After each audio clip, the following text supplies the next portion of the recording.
The legislation is critically important.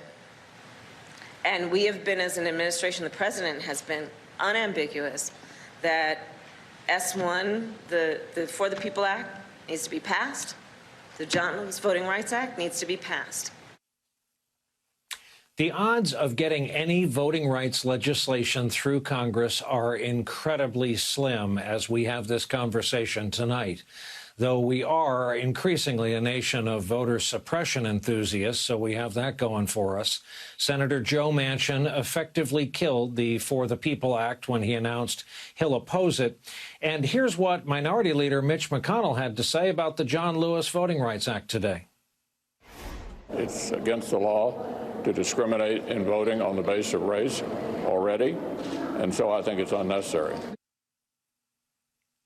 So, back with us again tonight, Jason Johnson, campaign veteran and journalist, contributor over at the Griot, professor of politics and journalism at Morgan State University, and A.B. Stoddard, veteran Washington journalist, associate editor and columnist for Real Clear Politics. So, Jason, I'll give you this dramatic reading from our mutual friend Eugene Robinson. Unless Manchin changes his position on the filibuster, 10 Republican senators would have to cross the aisle and join with the Democrats. So far, there is one, Senator Lisa Murkowski. The other 9 must be in some parallel dimension, visible only to Manchin, where all the leprechauns, tooth fairies, and unicorns are hiding. AB, having been told we lost Jason's signal, the question's going to go to you, and I'll put it politely. When did the Democrats become the party of Fred Rogers? Brian, I listened to really the fascinating interviews in Lawrence's Hour with the president of the Urban League and the NAACP, who met with Manchin today. Joe Manchin nicely came out and said, "Oh, it was really great. We're just going to sort of keep talking. No, nobody changed their minds." And the problem is that while everyone wants to focus on Joe Manchin, this never should have gotten to the point where civil rights leaders are going to Joe Manchin in June to ask him to change his mind. The party leaders, the president, his administration, his top people took it upon themselves to think that wooing him privately over these months was more effective than actually changing the bill. It's an open secret in Washington that H.R. 1 had no chance of passing through the Senate as S1 and being signed into law, that it has incredible flaws, was crafted in 2019 without consulting key stakeholders in the electoral process, the people around the country who have to run elections, and know that these mandates included in the bill without permanent streams of funding could not be met on time for 2022 or 2024.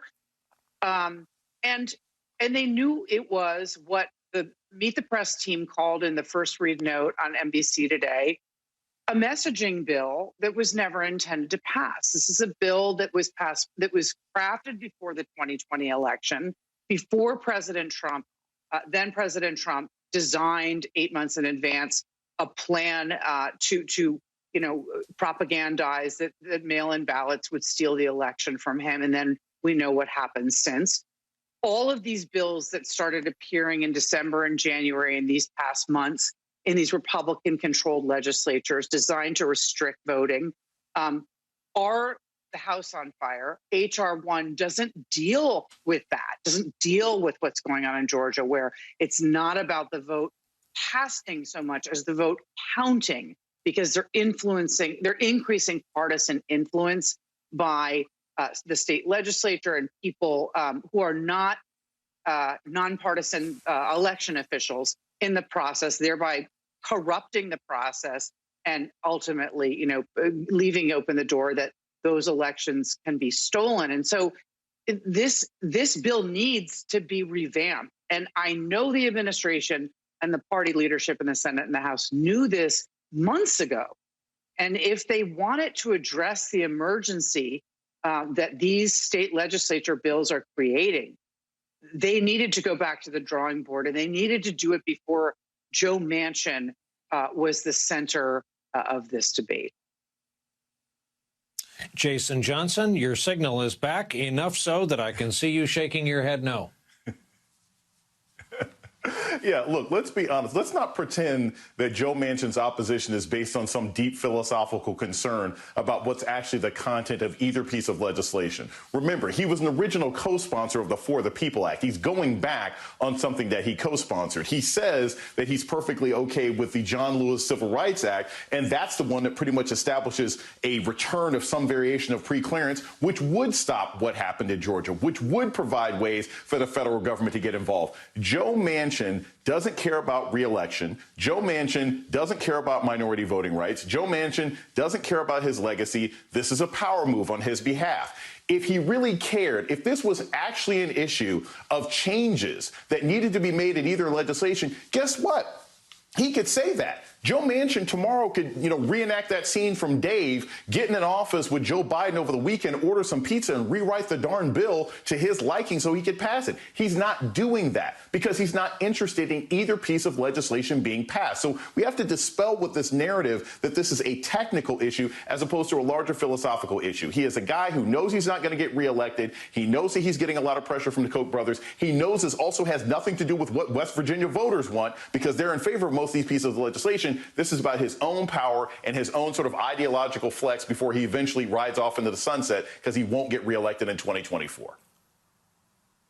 Okay, AB, let's go one deeper on this. It does seem to a lot of people that a couple things are true. A, Joe Manchin is loving this. B, he seems to live in a world between Wheeling, West Virginia, and a Frank Capra movie of perhaps of his own making and his own imagination. And what about the old standards of party cohesion and party discipline? We also know this is a big time for West Virginia between him and Capito, home to 0.5 of 1% of the U.S. population. They're punching above their weight these days. You know what? Very smart electoral analysts last fall told us that the Democrats are going to pick up between 3 and 5 Senate seats, maybe 8 to 10. They do not control the Senate. They preside over the Senate. It is a 50-50 Senate that would give Mitch McConnell the majority position if Joe Manchin were to switch parties. Again, the focus on Joe Manchin and his inconsistencies, all of it might be true, but it is a waste of time because other members of the caucus refuse to support S1 in its current draft, like Senator King. So you have to get to the point where you have a bill that could actually pass the Democratic caucus before you start looking for the 10 Republicans. I think that Congressman Clyburn is right.